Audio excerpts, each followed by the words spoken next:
जय हिंद दोस्तों, स्वागत है मेरे चैनल पर। दोस्तों आज हम इस वीडियो में देखेंगे झारखंड पुलिस से रिलेटेड प्रश्न जो कि एग्जाम में बार बार पूछे जाते हैं।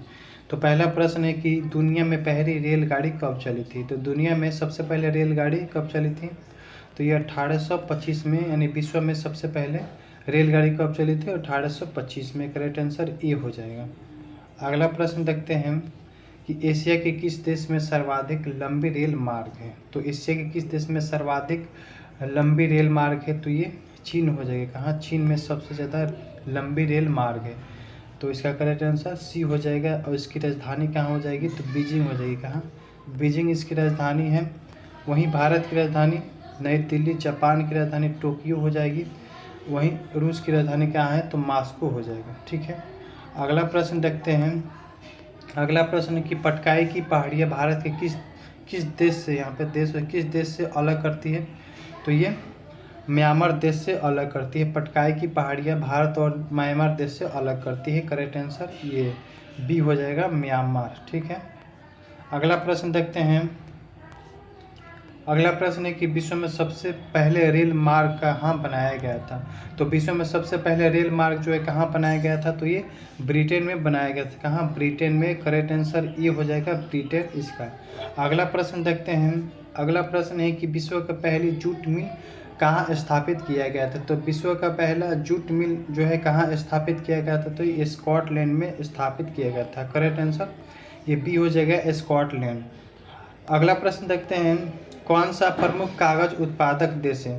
तो सबसे ज़्यादा कागज का उत्पादक कहाँ होता है, तो ये कनाडा में होता है। कहाँ? कनाडा में होता है। तो करेक्ट आंसर ये हो जाएगा, कनाडा। ठीक है, अगला प्रश्न देखते हैं कि किस देश ने सर्वप्रथम कागज बनाना प्रारंभ किया था। तो सबसे पहले किस देश में कागज बनाने का प्रारंभ हुआ था, तो ये चीन जो देश है इसमें सबसे पहले प्रारंभ हुआ था। तो इसका करेक्ट आंसर सी हो जाएगा, चीन देश जो है सबसे पहले यहीं पे कागज बनने का शुरू हुआ था।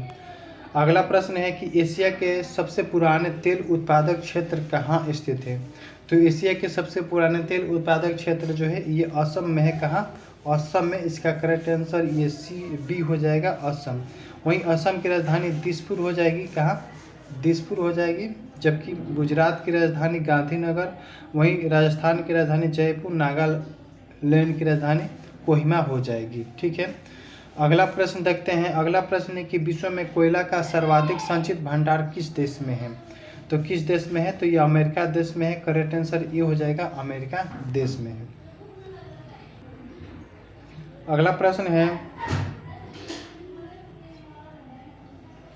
कोयला किस प्रकार की चट्टानों में पाया जाता है। तो जो कोयला होता है वो किस प्रकार की चट्टानों में पाया जाता है, तो ये अवसादी चट्टानों में पाया जाता है। कहाँ?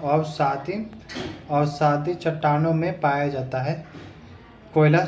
ठीक है, तो करेक्ट आंसर बी हो जाएगा। अगला प्रश्न देखते हैं। अगला प्रश्न है कि यूरेनियम का सबसे अधिक भंडार कहाँ पाया जाता है। तो यूरेनियम का सबसे अधिक भंडार जो है ये भारत में पाया जाता है। कहाँ? भारत में पाया जाता है। तो इसका करेक्ट आंसर ये हो जाएगा, भारत। वहीं भारत की राजधानी नई दिल्ली हो जाएगी। रूस की राजधानी मॉस्को हो जाएगी। ठीक है, चीन की राजधानी कहाँ है, तो बीजिंग है। वहीं अमेरिका की राजधानी वाशिंगटन डीसी हो जाएगी।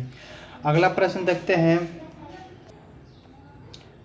कौन सा देश मुख्य तांबा उत्पादक देश है। तो कौन सा देश है जो मुख्य तांबा उत्पादक देश है, तो ये चिली हो जाएगी। कौन? चिली जो में है, चिली देश में सबसे ज़्यादा तांबा का उत्पादन होता है। तो करेक्ट आंसर सी हो जाएगा, चिली। अगला प्रश्न देखते हैं। अगला प्रश्न है कि कौन सा देश हीरा का सबसे बड़ा उत्पादक देश है। तो कौन सा देश है जो हीरा का सबसे बड़ा उत्पादक देश है, हो जाएगा, तो ये रूस हो जाएगा। इसका करेक्ट आंसर सी हो जाएगा, रूस। ठीक है, अगला प्रश्न देखते हैं। अगला प्रश्न है कि निम्न में से किस माका का जन्म स्थान माना जाता है। तो निम्न में से किस माका का जन्म स्थान माना जाता है, तो ये मध्य अमेरिका को माना जाता है। करेक्ट आंसर सी हो जाएगा, मध्य अमेरिका। अगला प्रश्न देखते हैं कि निम्नलिखित में से किस ग्रह का धनत्व सर्वाधिक होता है। तो निम्नलिखित में से किस ग्रह का जो धनत्व है वो सर्वाधिक होता है, तो ये पृथ्वी जो है इसका धनत्व जो है सर्वाधिक होता है। करेक्ट आंसर डी हो जाएगा, पृथ्वी। अगला प्रश्न देखते हैं कि मेक इन इंडिया का कार्यक्रम का लोगो क्या है।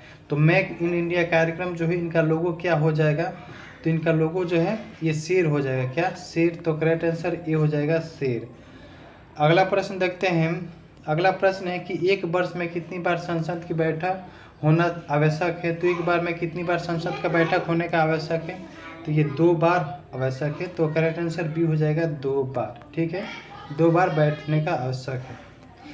अगला प्रश्न है कि हिमाचल प्रदेश को राज्य का दर्जा कब प्रदान किया गया था। जो हिमाचल प्रदेश है इसको राज्य का दर्जा कब प्रदान किया गया था, तो ये 1975 में इसको प्रदान किया गया था। कब? 1975 में। तो इसका करेक्ट आंसर डी हो जाएगा 1975 में।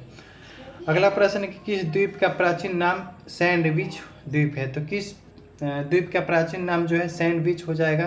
तो जो ये हवाई द्वीप है, कौन? हवाई द्वीप है, इसका नाम प्राचीन नाम क्या है, तो सैंडविच हो जाएगा। करेक्ट आंसर सी हो जाएगा। अगला प्रश्न देखते हैं कि किस नदी को चीन का सो कहा जाता है। तो किस नदी को चीन का सो कहा जाता है? हवांग गहू को चीन का स्वाद कहा जाता है। तो करेक्ट आंसर ये बी हो जाएगा। दुनिया के सबसे ऊंचा बांध कौन सा है। तो दुनिया का सबसे ऊंचा बांध जो है रघुवंशी बांध हो जाएगा। कौन? रघुवंशी जो है, रघुवंशी बांध जो है ये दुनिया का सबसे ऊंचा बांध हो जाएगा। तो इसका करेक्ट आंसर ये बी हो जाएगा, रघुवंशी। अगला प्रश्न देखते हैं हम। अगला प्रश्न है कि आसवान बांध निम्नलिखित में से किस नदी पर स्थित है। जो आसवान बांध है निम्नलिखित में से किस नदी पर स्थित हो जाएगी। तो ये नील नदी जो है, नील नदी पर ये आसवान बांध जो है स्थित है। तो करेक्ट आंसर ये हो जाएगा नील नदी पे। अगला प्रश्न देखते हैं कि भूकंप द्वारा उत्पन्न समुद्री लहरों को क्या कहा जाता है। तो भूकंप द्वारा उत्पन्न लहरों को क्या कहा जाता है? उसे हम सुनामी कहते हैं। क्या कहते हैं? सुनामी कहते हैं। तो इसका करेक्ट आंसर बी हो जाएगा, सुनामी। जबकि भूकंप की तीव्रता को किसे मापा जाता है? तो पी। ठीक है, अगला प्रश्न देखते हैं कि जजिया कार समाप्त करने वाला मुगल बादशाह कौन था। तो जजिया कार समाप्त करने वाला मुगल बादशाह जो ये कौन था, तो ये था मोहम्मद रंगीला। कौन था? मोहम्मद रंगीला। इसका करेक्ट आंसर डी हो जाएगा, मोहम्मद रंगीला।